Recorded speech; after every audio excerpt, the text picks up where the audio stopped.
Bi pa mogoče sam to se naslonil, ne govorimo o transformaciji, o obliki. Danes smo veliko govorili o rodovskih delih obliki. Jaz pa vidim, in to obliko je lahko postaviti, ne. Zelo lahko. Strokovno jo postavimo 2 brigadi, znamo narisati logistično brigado, letalstvo in mornarico. In to je enostavno. In to zna vsak narediti od nas. Bistveno, kar pa mi hočemo govoriti, je pa ravno to, kar je Simon omenil, je vsebina. Ampak vsebino vidimo skozi kader, ki smo ga razvili. In jaz sem vedno govoril z poveljnikom brigade, smo vedno govorila, da je naše poslanstvo tisto, da naredimo kader Slovenske vojske, ki to suvereno prevzame za nami in ki so veliko boljši, kot smo mi kadarkoli bili. Vojko je z mano nekaj časa delal in vsi fanti se z mano delali. In če se spomnimo, ki smo bili leta 97 na Esperiji Miha, pa Kibetrat Julija in danes ta naša brigada MLF prevzema Afganistan suvereno, samostojno in so nas mogoče prehiteli v nekem segmentu, ki smo takrat mi bili z bataljonom.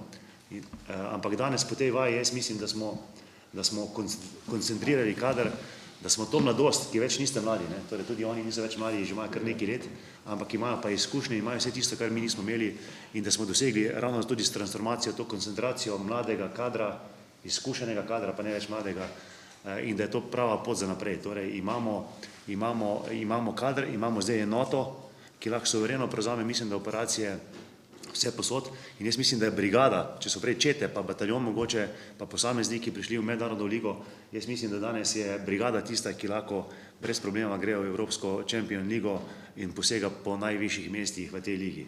In to me veseli, tako kot si Simon ti ugotovil, me veseli, da smo oba to ugotovila in se nismo o tem pogovarjala, da imamo kader, znanje in mladost, ki to prevzemajo.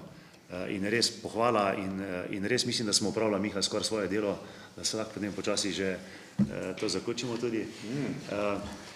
Res pa moram tudi to povedati, da je treba omeniti, da je tudi na generalštabu, torej s to koncentracijo in vertikalno učinkovitostjo je tudi na generalštabu na vseh nivojih se oblikovala močna ekipa ljudi, ki tudi prevzema breme, ki je potrebno, da ga oni prevzamejo na strateškem nivoju, na njihovo, torej da imajo brigade možnost delati vse tisto, kar morajo one početi in da ne delamo po verigi mi na brigado, brigada na polke in tako dalje. Torej, da mi si opravimo delo. In jaz sem res ponosen na to, kar vidim danes in na to, kar imamo tam in mislim, da je res pred Slovensko vojsko s tako generacijo, kot je častnic, podčastnic, častnikov in podčastnikov in vojaških uslužbencev, da jih ne zanemarjamo absolutno in civilnih oseb, je svetla prihodnost in smo res veseli, torej, da smo znali zapeljati predvsem kadrovsko po vsebini Slovensko vojsko tam, ko mora iti v neko moderno organizacijo.